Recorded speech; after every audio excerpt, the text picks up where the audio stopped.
In the days following the Council fleet's retreat from Earth, a tense silence enveloped the galaxy.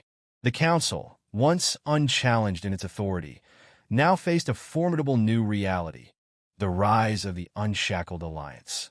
Led by humanity and fueled by the hopes of the minor species, the Alliance represented a clear defiance that threatened the foundation of Council rule.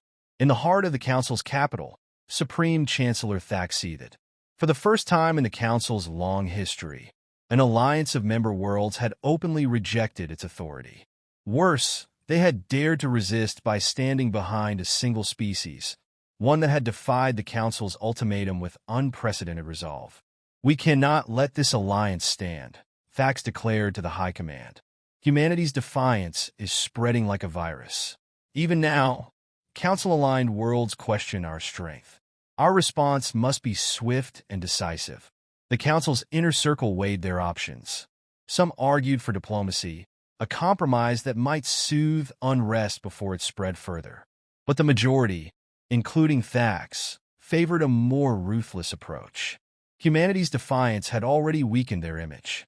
To restore order, they needed to crush this alliance before it gained more support. Orders went out, and the Council mobilized an elite strike force, covertly designed to target key members of the Unshackled Alliance. It would send a message: those who challenged the Council would face grave consequences. The target list included Earth and a handful of planets newly pledged to the Alliance. Among them was Talkar, a peaceful, resource-rich world that had quietly backed humanity's rebellion. News of the Council's retaliatory force reached Earth's intelligence networks. In the command center beneath the Alliance headquarters on Earth, Lila Carter listened in tense silence as a Talcari diplomat, Nero, relayed the details. "The Council is mobilizing an assault fleet," Nero reported, his usually calm voice edged with fear. "They're targeting our key worlds, starting with Talkar and Earth. They mean to divide us, to make an example of anyone who stands with you." A chill swept through the room. Carter's mind raced. The Council's forces were vastly superior in both firepower and reach. But she knew that surrender would mean the end of everything they'd fought for. "We won't surrender," she said firmly. "The Council expects us to scatter, to retreat. But we'll fight back together." Within hours, Earth's leaders met with delegates from the other member worlds of the Alliance. They agreed on a plan to defend each targeted world with unified resistance, using their combined knowledge and technology to outmaneuver the Council's forces. Talkar would be the first test. On Talkar's surface, Alliance forces fortified cities and erected energy shields, while Earth sent advisors and tactical specialists to coordinate. As the Council fleet closed in, the Alliance's defenses stood ready, their forces small yet unwavering. The assault was fierce. Council ships rained fire on Talkar, testing the shields and defenses with relentless aggression. But the Alliance held strong, using guerrilla tactics and clever maneuvers to keep the Council off balance. Communication relays broadcast the battle across the galaxy, showing smaller forces holding their own against the Council's might. Species across the galaxy watched in awe as the Alliance, against all odds, fought and survived. With the Council's second retreat, whispers became roars. New worlds, inspired by the Alliance's resilience, pledged their support, while others quietly withdrew from the Council's influence. Humanity had become a beacon of defiance, and the galaxy, for the first time, saw the Council's power falter. Standing on Earth's command center balcony that night, Lila Carter looked out over the stars. They had won a single battle, but the war for freedom had only just begun. The Council's back-to-back retreats from Earth and Talkar sent ripples of shock throughout the galaxy. What had once seemed impossible, a coalition of minor worlds standing against the Council's mighty forces, was now a reality. And though they had won the first battles, Lila Carter knew that the Council would not be humiliated twice without retaliation. From her office within the Alliance's command center on Earth, Lila studied the latest intelligence reports. Across the galaxy, Council forces were amassing, not just in military strength, but in more insidious ways. Embargoes and sanctions targeted the Alliance's newly declared worlds, aiming to strangle them economically.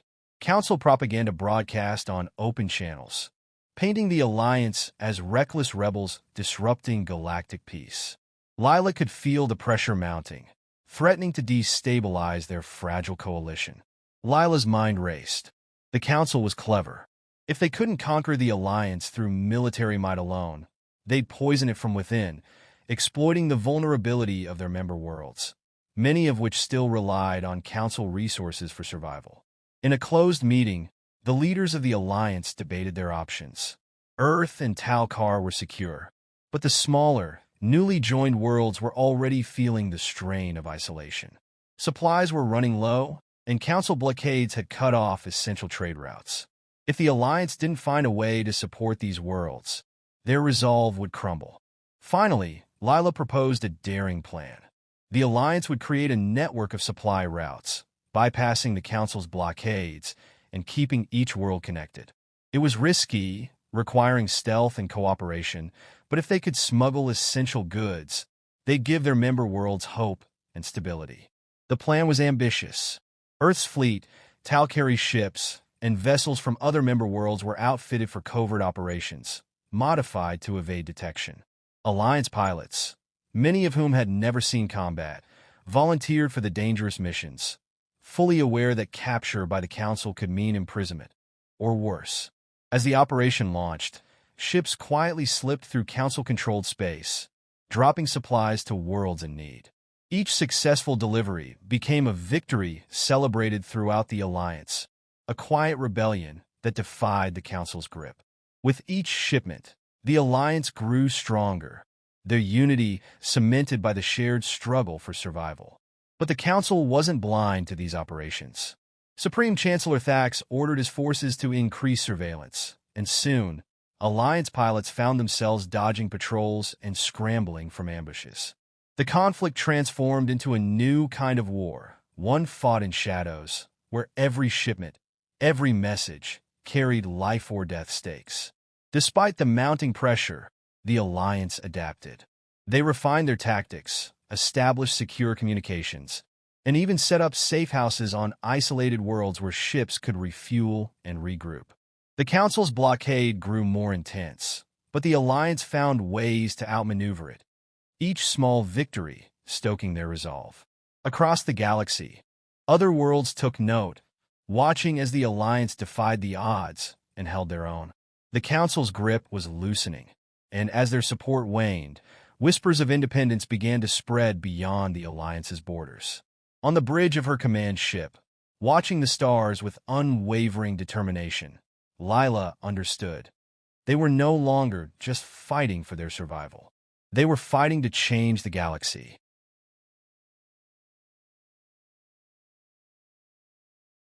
With each covert shipment that broke through the Council's blockades, the Alliance grew stronger. Reports flooded in from planets across the galaxy as newly inspired worlds quietly reached out to Lila Carter and the Alliance. From the embattled borders of Talcar to the bustling trade centers on Earth, hope began to spread like wildfire. The Alliance's resistance had awakened something long dormant in the galaxy, a yearning for self-determination, a refusal to be ruled by distant powers. As the news of successful missions circulated, Lila organized a summit to discuss their next steps. Representatives from the Alliance gathered in a makeshift conference room, a stark contrast to the opulent chambers of the Council. The atmosphere buzzed with energy and anticipation, but also anxiety. They had achieved much, but the Council was far from defeated. Nero, the Talcari diplomat, addressed the group. Our intelligence indicates that the Council is ramping up its efforts to suppress dissent. They've initiated a propaganda campaign, aiming to discredit our movements and sway the neutral worlds back under their control. We need to counter this narrative. Lila nodded, aware of the importance of public perception. We have to show the galaxy that we are not rebels. We are freedom fighters. We need a bold action that can galvanize support and send a clear message to both our allies and the Council. An Alrec representative, a fierce warrior named Kala, spoke up. What if we struck a significant blow against the Council's supply lines? Disrupt their logistics, hit them where it hurts. If we can make their worlds feel the pinch of our resistance, we may spark uprisings in those who have remained silent. Lila's eyes lit up with the idea. A coordinated attack on a critical supply route. If we target a shipment destined for one of the Council's key planets, we could not only disrupt their operations, but also rally support from those on the fringes. The group quickly set to work, planning their next move with meticulous detail. They studied maps, analyzed potential targets, and coordinated with their fleet commanders. The target became clear: a massive Council transport ship laden with resources, headed for a Council-aligned planet. The ship's route was well known, and they devised a plan to intercept it during its vulnerable transit through unprotected space. As the days unfolded, the Alliance's excitement mingled with anxiety. They knew the risks involved. Failure could mean devastating consequences, not only for their coalition, but for the very cause they fought for. Still, the prospect of striking a blow against the Council invigorated them. On the day of the operation, the Alliance fleet assembled in a hidden sector of space, awaiting the transport ship's arrival. Lila stood on the command bridge of the lead ship, her heart racing with anticipation. She scanned the faces of her crew, determination reflected in their eyes. "Remember," she said, her voice firm yet encouraging, "we're not just fighting for ourselves. We're fighting for every world that has ever felt the Council's oppressive grip. Let's show them what we're capable of." As the hours passed, the tension grew. Finally, the sensors pinged, indicating the approach of the Council transport. Lila signaled for readiness, and the fleet moved into position, hidden in the shadows of a nearby asteroid field. When the transport ship appeared, enormous and laden with resources, Lila felt a surge of adrenaline. "Now," she commanded. The Alliance fleet sprang into action, their ships darting forward with surprising speed. They unleashed a barrage of fire, targeting the transport's engines and weapon systems. The surprise attack caught the Council crew off guard, panic sweeping through their ranks. The battle was fierce but short-lived. The Alliance ships, coordinated and agile, swiftly overwhelmed the transport's defenses. Within moments, they had crippled the ship, forcing it to a halt. As the crew of the transport scrambled to abandon ship, Lila and her fleet moved in, seizing the valuable resources. When the dust settled, the Alliance had achieved a resounding victory. Cheers erupted on their ships as they sent out broadcasts announcing their triumph, ensuring the galaxy knew of their success. They had not only disrupted a vital Council supply route, but had also sent a message: the Alliance was a force to be reckoned with. In the aftermath, Lila stood on the bridge, her heart swelling with pride. They had struck a significant blow, but more importantly, they had planted the seeds of rebellion across the galaxy. The Council's grip was slipping, and they were prepared to fight for every inch of freedom they had earned. The battle for the galaxy had only just begun. In the aftermath of the Alliance's daring raid, the galaxy simmered with a new energy.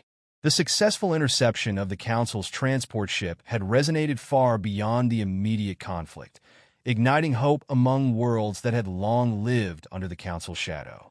The news spread like wildfire, emboldening those who had previously kept their heads down, fearful of retribution. On Earth, the command center buzzed with activity. Lila Carter reviewed reports streaming in from various sectors. Support from neutral worlds surged as previously hesitant planets began to express solidarity with the Alliance. Diplomatic channels filled with messages of encouragement, pledging resources and alliances. Each message was a reminder that they were not alone in this fight. But for every wave of support, there was an equal wave of anger from the Council. Supreme Chancellor Thax, his patience fraying, convened an emergency meeting of the High Command. Seated around the circular table were some of the most powerful figures in the Council, each radiating tension and concern. "This was no mere raid," Thax said, his voice cold and calculated. "This was an act of war, and we will not stand for it. The Alliance has become emboldened by their success, and they will only grow bolder if we do not retaliate." A glimmer of unease rippled through the room. Council members exchanged worried glances. "We have to make an example of them," suggested Marnox, a hulking figure from the Orlith species known for their brutal enforcement tactics. We must strike hard, take one of their key worlds, show them the consequences of their insubordination. Thax nodded, his gaze piercing. Agreed. We will focus our efforts on Earth. It's not just a planet. It is the heart of the Alliance. If we can break them, the others will fall into line. Plans were set in motion. A massive fleet was assembled, ships fortified with the latest weaponry and reinforcements. They would approach Earth from multiple vectors, designed to overwhelm its defenses and deliver a crushing blow. The Council's strategy relied on speed and surprise, and they intended to exploit every advantage. Meanwhile, on Earth, Lila and her advisors were busy strengthening their defenses. They knew the Council wouldn't sit idly by. News of the Council's mobilization reached them quickly through their intelligence network. We have to prepare for an assault, Nero stated, his voice grave. If they strike Earth, they'll aim to cripple our ability to respond. We need to fortify our defenses and ensure our fleets are ready. Lila nodded, determination setting her features. Let's implement a three-pronged defense. Establish early warning systems to detect any incoming ships and reinforce our orbital stations. We'll also have to coordinate with the other members of the Alliance. They'll need to be ready to assist us if the Council attacks. As the days passed, tension mounted. News of the Council fleet's departure from their capital spread quickly, and the Alliance's preparations intensified. On the surface of Earth, citizens displayed solidarity, hanging banners of resistance from their windows, while news reports celebrated their victory and rallied people to the cause. The atmosphere shifted as the moment of confrontation drew nearer. Lila stood at the command center, flanked by her top advisors. They monitored the approach of the Council fleet, a formidable shadow against the star-specked void of space. Council ships detected, an officer announced, eyes wide with urgency. They're coming in fast, multiple waves. They'll be in firing range within minutes. Sound the alarm, Lila commanded, her heart pounding. All forces to battle stations. Prepare to engage. The command center erupted into action as alarms blared, and Alliance ships readied for combat. Lila took a deep breath, trying to steady her racing thoughts. This was the moment they had anticipated but never truly wanted. They were about to face the Council's might head-on. As the first wave of Council ships breached the atmosphere, Lila's voice rang out clear and resolute. For Earth, for the Alliance. The battle began, a storm of energy and fire as both fleets collided. As the skies erupted with flashes of light, Lila couldn't help but think of the stakes: freedom, independence, the very future of their galaxy. They were no longer just fighting for their survival. They were fighting to rewrite the rules of their existence. The outcome of this battle would determine if their seeds of rebellion would blossom into a new dawn or wither beneath the Council's oppression.